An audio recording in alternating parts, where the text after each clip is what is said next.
Pronto. Perfeito. Bom, boa noite. Meu nome é Rodrigo. Acho que vocês já perceberam, eu sou, pelo sotaque, né? Sou brasileiro, do Rio de Janeiro. Carioca. Cheguei aqui 2 dias antes do último meetup que tivemos aqui no Porto Codes. Foi legal para poder já conhecer o pessoal, conhecer o João, o Ricardo e tudo mais. Enfim, e faz um mês que eu estou aqui. Vai fazer amanhã, inclusive. Bom, eu vou falar um pouquinho sobre Scala, fazer uma introdução breve, assim, bem simples mesmo, não vou me aprofundar muito na linguagem e vou mostrar tudo o que ela oferece, porque senão a gente ia ficar aqui a noite toda. Então, eu vou fazer só uma introdução mesmo e para vocês entenderem, depois a gente pode conversar mais sobre quem quiser. Se vocês não entenderem na hora que eu tô falando, alguma coisa que eu esteja falando, pode me interromper. Bom, eu já falei, meu nome é Rodrigo Lima, sou software engineer na Farfetch. Não sei se vocês conhecem, mas é uma empresa que tem na Leonesa. É uma empresa de e-commerce, roupas de artigos de luxo. É bem interessante. E eu estou trabalhando lá já tem umas 3 semanas. Legal. Bom, um pouquinho sobre meus hobbies. Eu gosto muito de codar, de programar. Também sou praticante de artes marciais. Faço taekwondo, jiu-jitsu, judô. Mas bem isso. E também gosto muito de beber uma cerveja com os amigos. Quem quiser depois aqui a gente pode beber também. Enfim, aqui são os tópicos que eu vou abordar. O que é o Scala, quem está usando, como usar algumas features da linguagem e por que usar o Scala. Tá? Bom, para quem não conhece, esse é o Martin Odask. Ele foi o cara que criou a linguagem Scala. O cara que começou, né, com esse movimento Scala. Ele é professor na Escola Politécnica da Louisiana, na Suíça. E ele tem não sei se vocês conhecem, mas ele já tem uma historinha para contar. Ele começou a desenvolver em 2001 uma linguagem para JVM. E essa linguagem chama Pizza. Ele também já trabalhou no compilador Java e no Java Generic 5. Tá? E essa é a logo da linguagem Pizza. Bom, em 2004, ele lançou o primeiro release aí na plataforma Java, do Scala, release do Scala na plataforma Java. E também, no meados de 2004 ele lançou para o framework .NET. Mas não deu muito certo e resolveu descontinuar em 2012, até que durou bastante. Enfim, hoje a Scala só roda na JVM. Ele criou uma empresa para gerir isso tudo, chamada TypeSafe. Em 2011 deu esse início. E hoje o nome dela é Lightband. Eles mudaram no ano passado para Lightband. Porque eu não sei, a gente pode pesquisar mesmo. O que significa Scala? Basicamente é um acrônimo para Scalable Language. Como o nome já diz, uma linguagem que você pode escalar junto com as suas necessidades.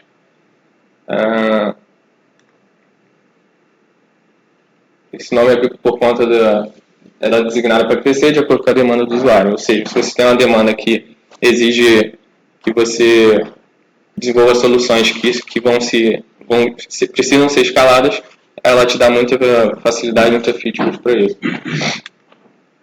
Bom, falando um pouco sobre a linguagem em si, sobre o paradigma, né? A Scala é bem interessante porque ela engloba 2 áreas, digamos assim, duas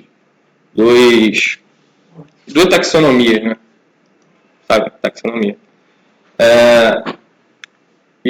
Duas interessantes que ele aborda implementa a orientação objeto e o lado funcional. Ou seja, a Scala é uma linguagem multiparadigma e acho que para quem quer começar a programar funcional é um bom caminho, bom início.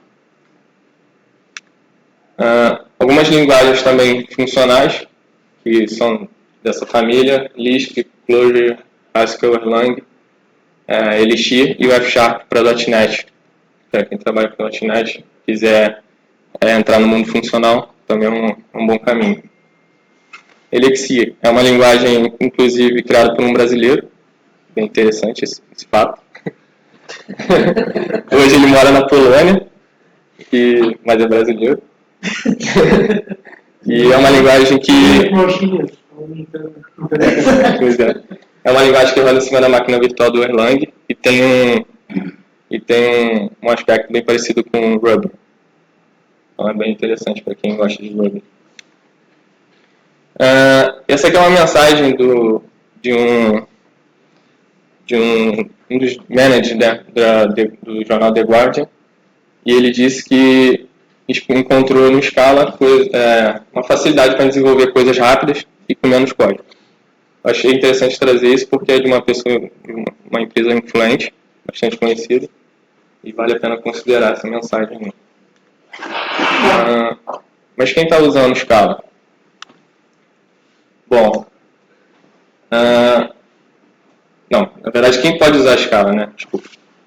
Bom, eu diria que para você usar Scala você tem que ter afinidade, tá? É uma linguagem que te dá muito poder, mas você tem que gostar do lado funcional. Apesar de também ter orientação objeto, eu acho que você tem que se identificar com esse lado funcional. Do outro lado, ela é uma linguagem, como eu falei, muito fácil para você migrar da orientação objeto ou de um outro paradigma para o lado funcional, porque ela te dá essas duas possibilidades, de programar orientação objeto e funcionalmente. Então é uma transição ótima para quem quer ir do lado orientado a objeto para o lado funcional, sem ter que ir direto, né, da estaca zero para o lado funcional de uma vez. Como, por exemplo, se você fosse direto para o Erlang ou para o Elixir, você teria que ir direto para o lado funcional. O Scala te permite uma transição gradual, né? Isso é legal. Bom, como eu falei, é uma linguagem muito poderosa e ela te permite fazer umas coisas bem legais, como, por exemplo, criar métodos com caracteres, digamos assim. Só apertar aqui. Então. Sim. Aqui eu estou definindo uma função e o nome dela são 2 sinais de maior. Esse aqui é o nome da minha função. Ela recebe um parâmetro, eu chamei aqui o nome de P e um tipo qualquer que você pode passar aqui. E ela não vai retornar nada. Unity seria o void. Tá? E implementa. Ou seja, você pode criar, por exemplo, a sua função de soma. Em vez de botar aqui maior, você pode colocar o mais, por exemplo, e criar a sua própria função de soma. Isso é bem legal. Aqui, por exemplo. E aqui eu posso implementar a minha função de soma, passando parâmetro, fazendo de uma forma extensible.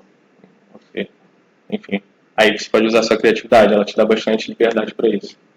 Ou você pode criar um método para ninguém entender o que significa. Eu acho que o pessoal principalmente de .NET, que gosta bastante de escrever aqueles métodos bem grandes, explicativos, não iam gostar muito de desenvolver em Scala por conta disso. Enfim, mas isso aqui é bem comum. Não dessa forma, mas se você olhar as bibliotecas libraries no GitHub, você vai encontrar bastante coisa desse tipo. Aí, como eu falei, a linguagem dá bastante poder. Jim Carrey. Bom, falando um pouquinho mais. A Scala compila para bytecode e roda na JVM. Ou seja, você pode rodar Java no Windows ou no Linux, por estar rodando em cima da JVM. É bem legal. Algumas coisas ainda são geradas, a partir do Scala ainda são geradas classes Java para depois bytecode, mas muita coisa já está sendo gerada de Scala diretamente para bytecode. Tá? Então isso está deixando o compilador cada vez mais otimizado. Você pode escrever classes Java.class ou Java.scala e incluir no seu projeto e compilar isso. Você pode usar a biblioteca Java. Você também pode... Ele tem interoperabilidade com Java, enfim. E você tem dois paradigmas, como eu falei no início, orientado a objeto e multifuncional.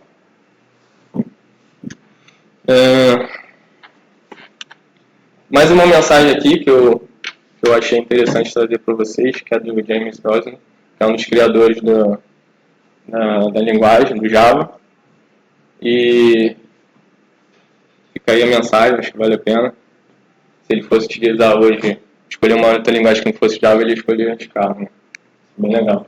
Pra vocês verem como o Scala está bem influente hoje no mercado, na comunidade. Quem está usando Scala? Bom, é interessante que a gente usa algumas ferramentas no dia a dia, a gente às vezes nem sabe em que ela é feita, o que rola por trás daquilo.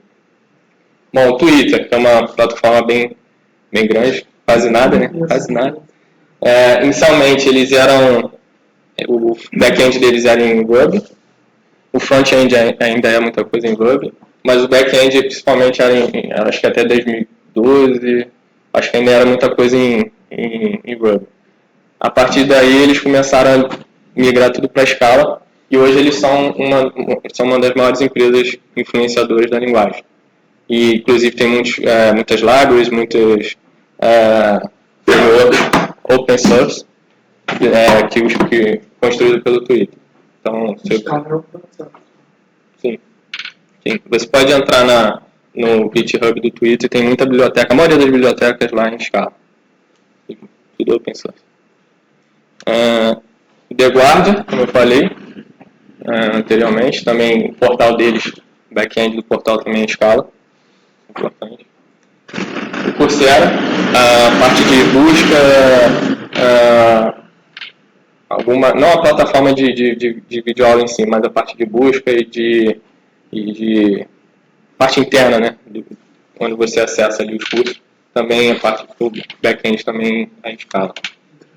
O LinkedIn, a busca e a parte de relacionamento com usuários e parte social ali, social, também é em Scala. Foursquare, Netflix também tem muita coisa em Scala, tem muita biblioteca também muito legal lá que eles usam. Acho que vale a pena dar uma olhada nas bibliotecas, nas libraries deles. E a Farfetch, onde eu estou trabalhando, também está começando a implementar a Scala.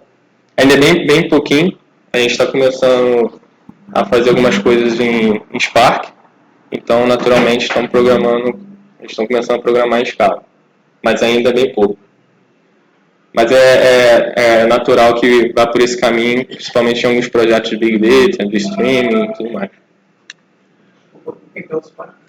Spark é um framework para processamento de dados em real time, o batch. É uma evolução do Hadoop, digamos assim. É bem melhor do que o Hadoop, mais rápido e tudo mais. E é feito em Scala, Java e Scala, né? Pronto. Usa Scala. Tá errado o título ali, enfim. Eu trouxe aqui também algumas bibliotecas hoje do ecossistema Scala, do ecossistema Lightband, digamos assim, que é da empresa que mantém Scala e as ferramentas. Eles têm o Play Framework, que é para você construir aplicações web, Web API, Web Applications e tudo mais. Você pode utilizar com Java ou Scala, fica a sua escolha, mas muito do back-end é feito em Scala. O Akka, que é uma ferramenta muito boa, recomendo vocês darem uma olhada nisso aqui. Tem para Java, Scala e agora tem para .NET também. Quem é de .NET também pode dar uma pesquisada aí que vale a pena. Simplesmente uma ferramenta para fazer concorrência, trabalhar com concorrência e programação reativa. Tá? É baseado no conceito de Actors Model, que já é nativo no Erlang. Eu acho que vale a pena também dar uma olhada nisso. É bem interessante. E o Spark, como eu falei, é uma framework para processamento de dados. Bom, é legal que no Scala você não precisa ter framework para começar não precisa ter uma ideia para poder começar a codar. Você pode começar a brincar com Scala usando o REPL dele. E o legal desse REPL é que ele é autocomplete. Você pode dar contra espaço e ele vai te sugerindo algumas coisas. Aqui eu trouxe um exemplo de que eu estou criando uma variável imutável, ou seja, uma vez que eu defino o valor dela, eu não posso mais mudar esse valor. Tá? Quando eu coloco o ball, é porque ela é imutável. E eu tenho aqui uma case class, que é uma classe, digamos assim, super poderosa do Scala, onde ela já traz algumas implementações, alguns boilerplates que no Java você tem que fazer na mão, ela já traz isso implementado para você. Aqui é o resultado dela, da criação dessa classe.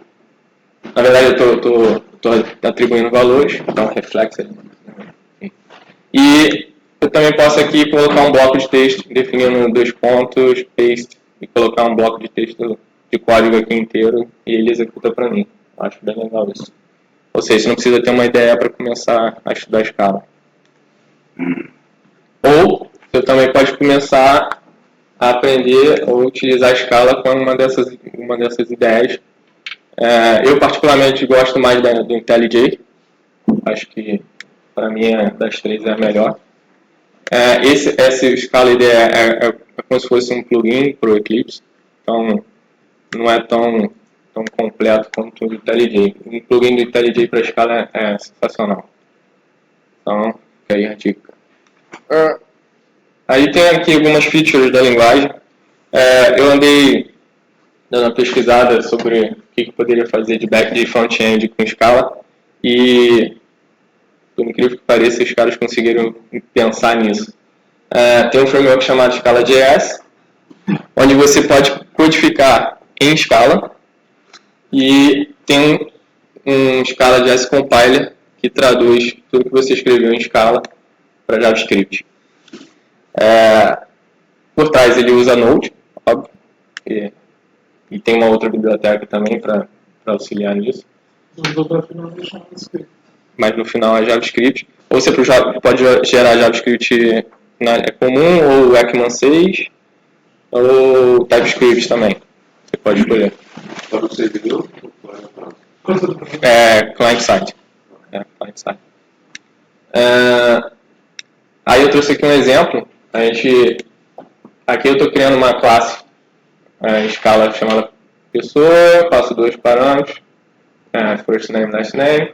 Eu tenho uma função que me retorna o nome, full name, e depois que você compila para JavaScript, ele gera isso aqui para você. Bem interessante, né?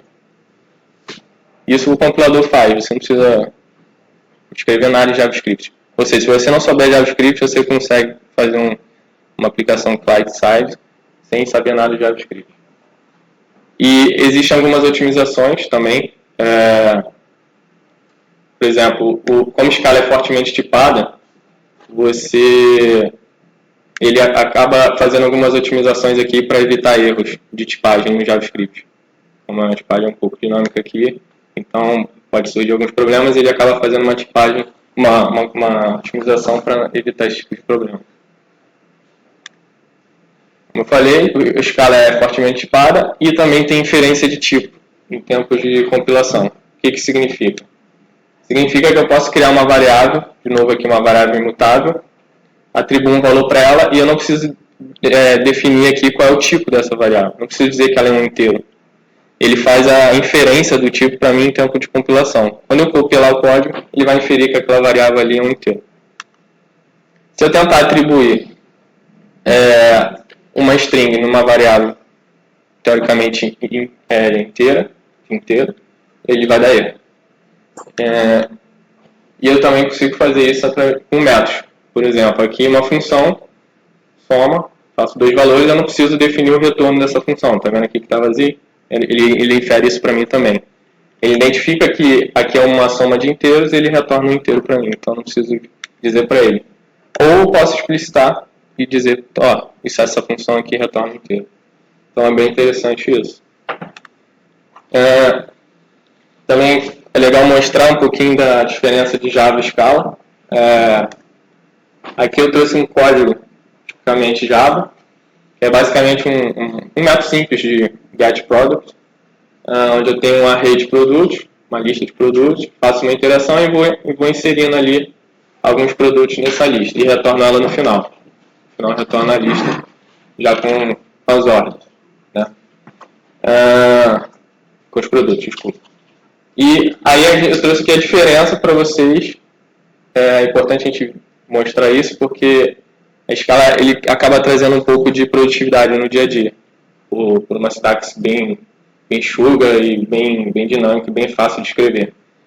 E aqui está a diferença e o resumo de 6 linhas praticamente para uma linha.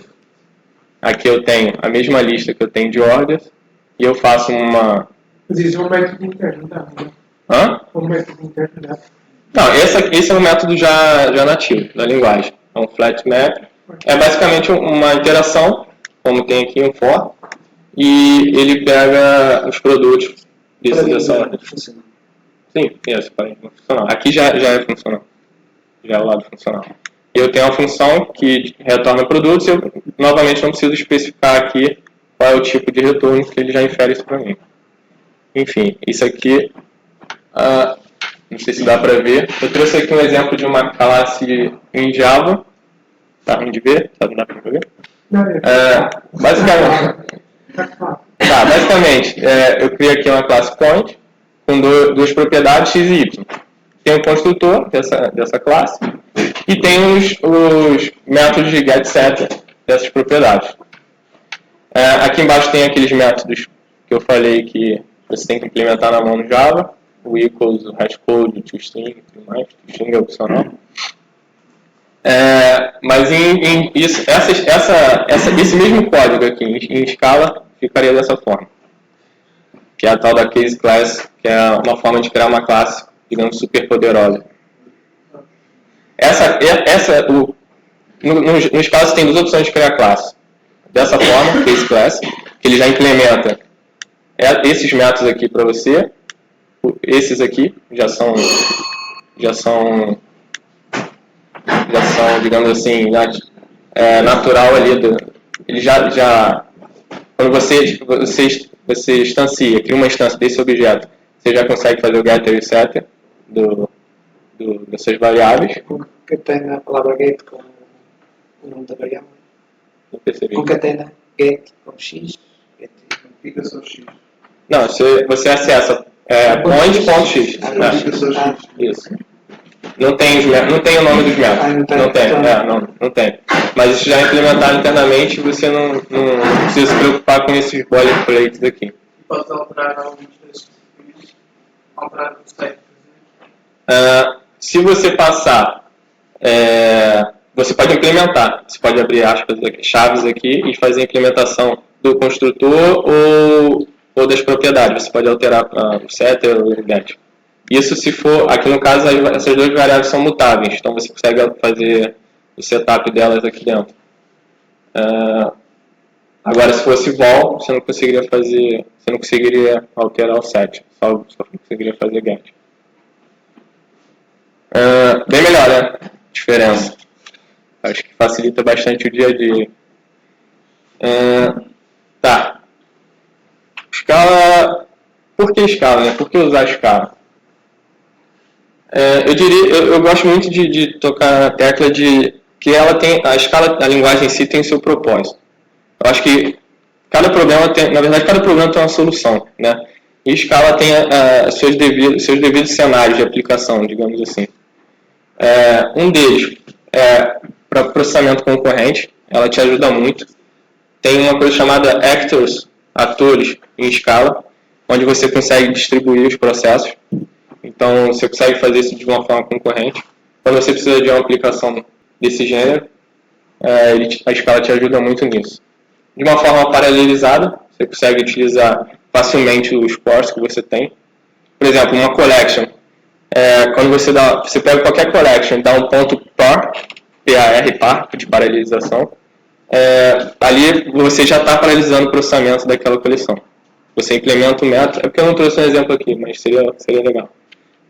Você consegue, com três letrinhas, numa coleção, você consegue paralisar o processamento que você vai implementar dentro dela.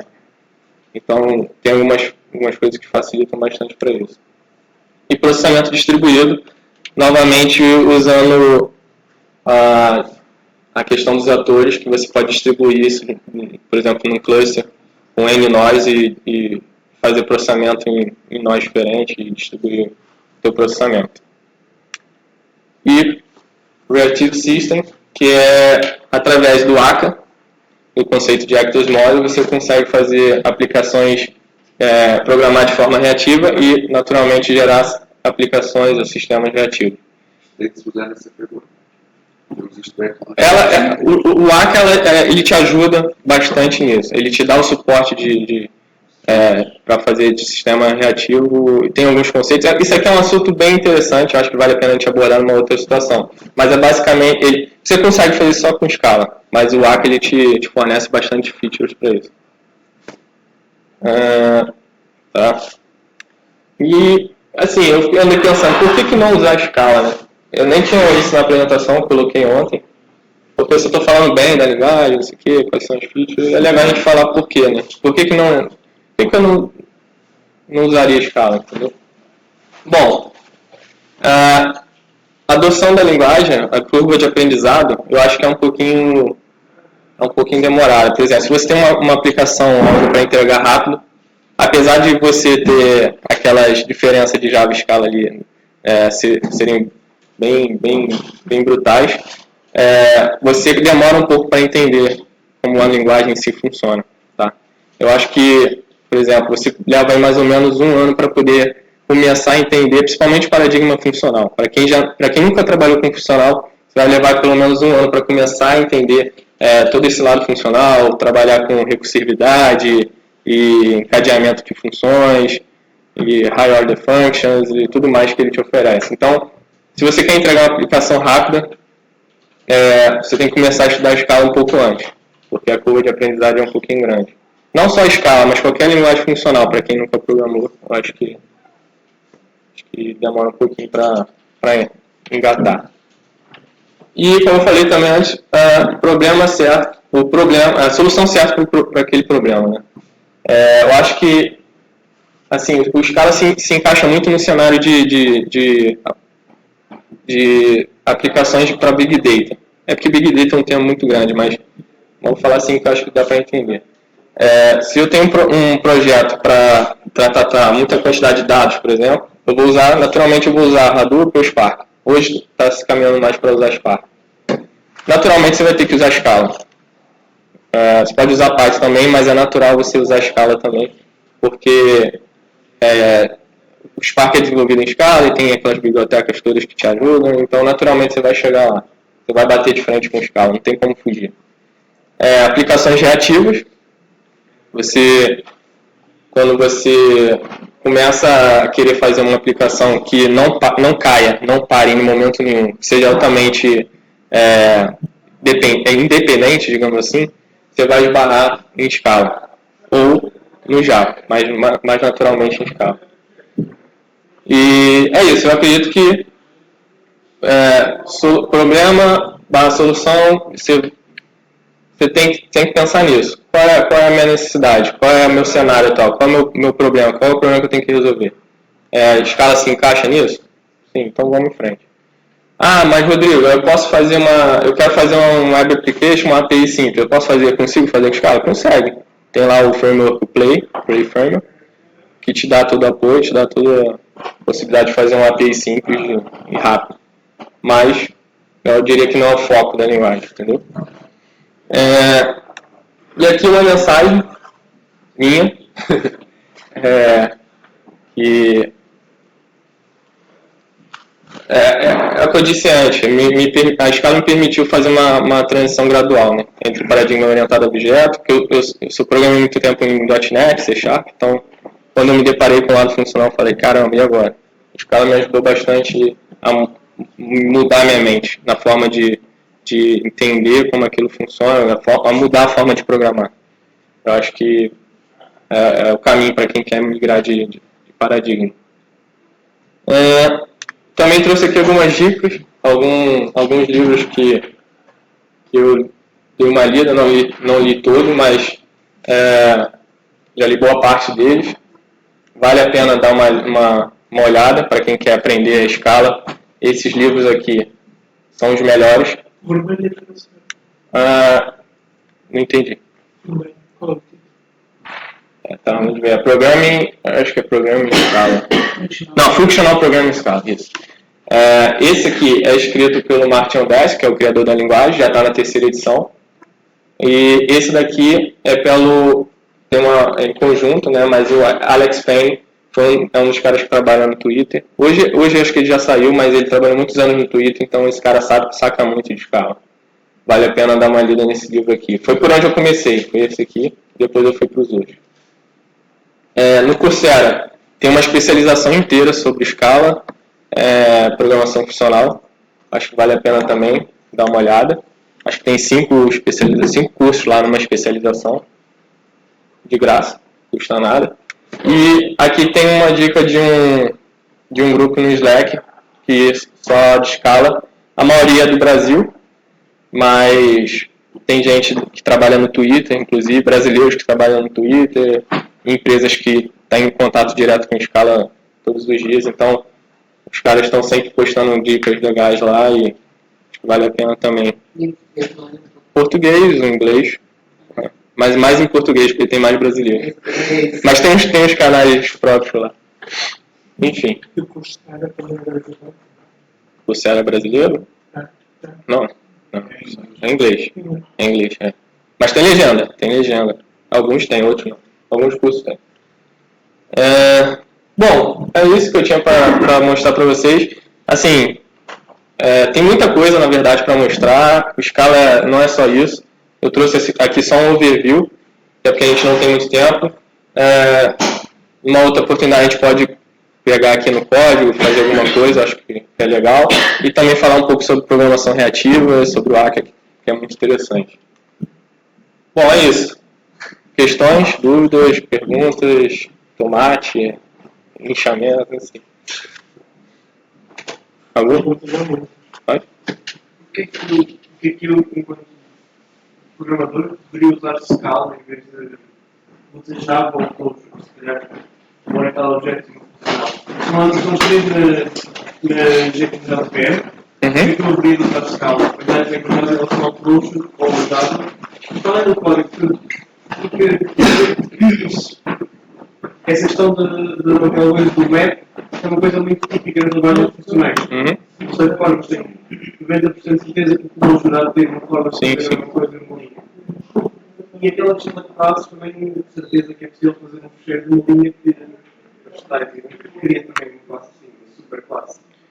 Em Clojure eu não sei, mas talvez tivesse que implementar aquilo ali para poder, nas próximas implementações, já não precisar fazer mais aquilo.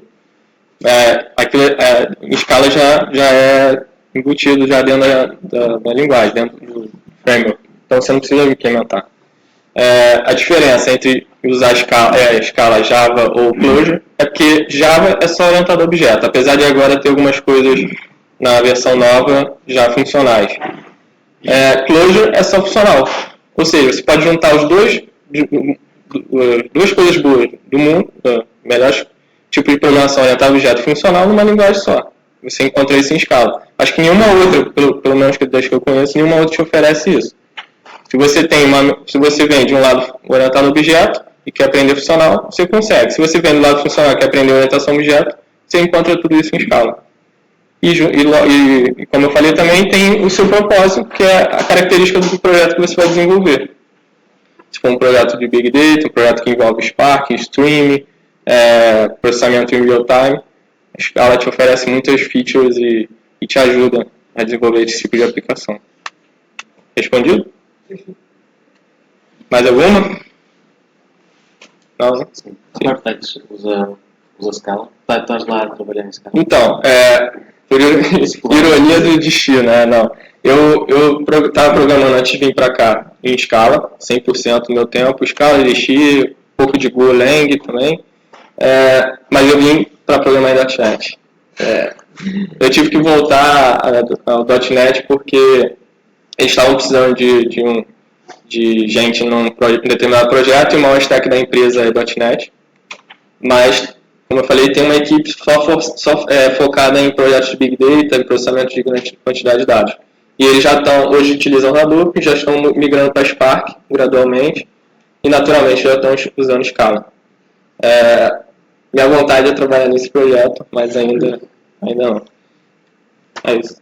Mas o maior stack deles é .NET, a Microsoft. Toda. É, sério? é.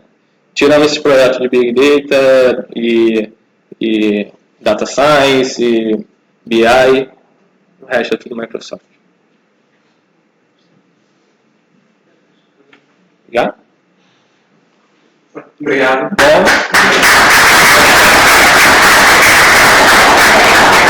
Obrigado. Fica aí meus contatos, se alguém quiser falar comigo, me adicionar no LinkedIn, no GitHub, no Twitter. Tem um blog que às vezes eu escrevo algumas coisas lá, umas besteiras, mas vale a pena. Tá bom. Obrigado, é isso.